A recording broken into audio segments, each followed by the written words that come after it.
Anambra State Government has clarified the ban on street and market evangelism, saying the target of the law is not to stop the spread of the gospel but curb noise pollution. The State Commissioner for Information, Dr. Law Mefo, gave the clarification in a statement made available to journalists in Oka on Tuesday. Mefo said Governor Chukwuma Soludo's recent encounter with an itinerant preacher at Onitsha Market was misinterpreted as a ban on evangelism, whereas his focus was on noise pollution, which has been banned by an extant law on public health. The issue at hand is noise pollution, not evangelism. Noise pollution is punishable under Section 8, subsection 14b, and Section 1, subsection 12 of the Public Health Laws of Anambra State 2006. As a matter of precedence, a magistrate court in Nnewi made this law actionable against a church in 2019. The public is therefore advised to disregard any claims suggesting Governor Soludo has banned evangelism or public preaching in Anambra State. Instead, we urge citizens to adhere to the public health law and respect the rights of others. Mefo added that the governor clarified his stand when he drew attention to the Public Health Law 2016, which prohibits noise pollution and preaching in inappropriate places like markets using loudspeakers. He said the governor advised preachers to conduct the activities in churches or designated areas where people can gather and listen to the word without disrupting others' activities. I would love to get your thoughts on this. Considering your stand on religion, I'd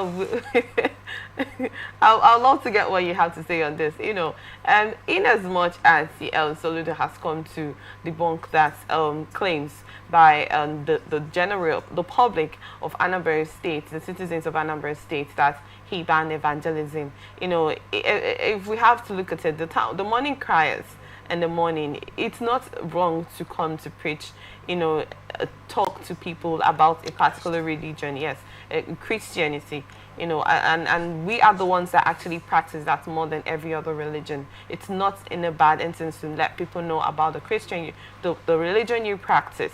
I am a Christian. You know, I will not, you know, refuse the fact that I recognize myself as one. You know, it's not in any way a wrong stance to come out in the morning to cry out and make people know the way forward in Christianity. But when it comes to where you have to disrupt the peace and sleep of people, imagine someone coming out by 3-4 a.m. to cry, and oftentimes they stay just directly by your window in that instance. And aside that, there are some places on the streets, down the streets, where you see about 5 churches, and some of them have services from Mondays to the weekends. You know, that's instance. In as much as it's saying, yes, have your churches where you do conduct your services and all of that, still in those churches, they are still not they do not still practice conduct ways to reduce noise pollution. If we have to refer back to Lagos State, where some hotels, churches were actually closed down due to environmental noise pollution that actually happened. If you ask me, that's actually a way forward to, you know, stopping all of that. But I'd love to get your thoughts, like I stated, on the fact that you are a pastor. Let's say it that. let's get it from that religious aspect. It's okay. I think from the religion aspect, I would say that it is not wrong to preach. And then another thing, because if you ask me, the Bible said somewhere that we should go into the world and preach the gospel.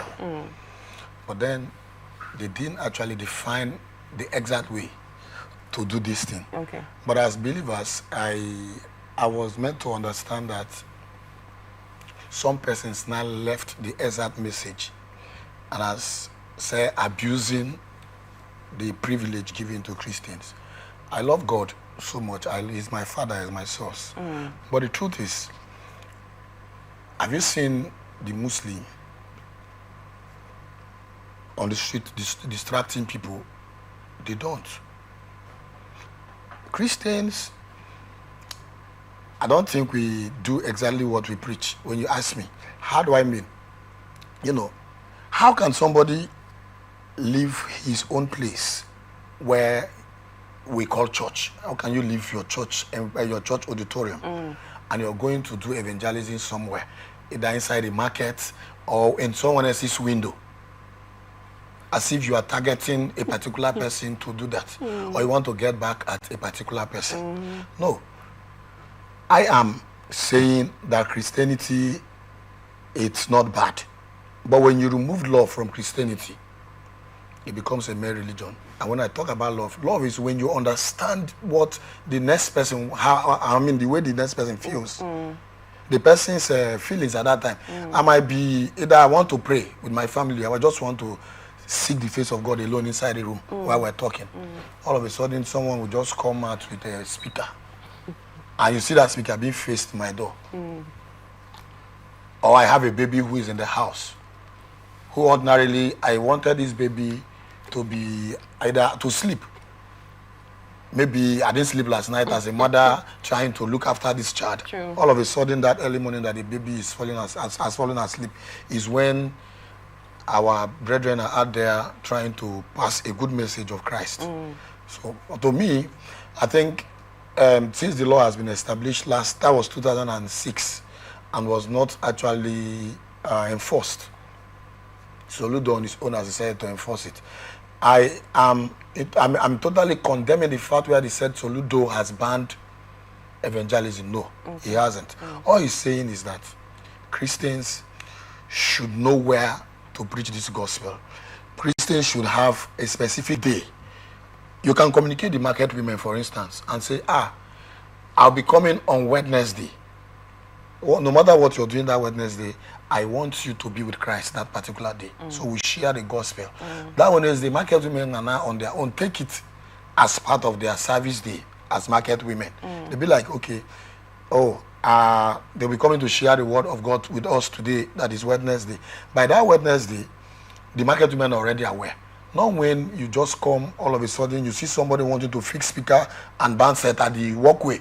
It is very risky. They're not looking at the risk that is being attached. They're not looking at the risk that is being attached. So, Soludo, please keep up. I love what you're doing in Anambra State, in trying to see how you can comb the way, to comb the air pollution from the health sector. You know, it is wrong. I have an uncle who has this ear impairment. How did he contact it? It was where he was working. Then this noise kept on coming till the thing congealed the ear. As it stands now, he used an impairment to hear. A machine to hear. Was that from noise pollution from a church? Yes. No, not from a church, where he works. Okay. So when you talk about it, is not only church that Soludo is facing. Yes. He is saying, including those who make activation, those who does this promotion of products, as they call them, promo whatever advert. Those who you see at the center of the road, you see them carrying radio and other van walking around all of the neighborhood, advertising that, this soap is supposed to be 500 naira, but we are giving you for 200 naira and all that. You know, they might not know the effect of that. Take River State, for instance. We have a River State Signage and Advertisement Agency. When you talk about advertisement, they are the people who are in charge. They comb anything that has to do with advert, more especially that of noise pollution. Yeah. They regulate it. They tell you when to do it. So, to me, I'm saying that what Soludo is doing there, it's not wrong. Believers like me, I'm also a believer. I happen to be one of those who also teach and preach the gospel. It is not wrong. Please, let us also respect the rights of citizens. That is my own position in this, and is my take for now. Thank you.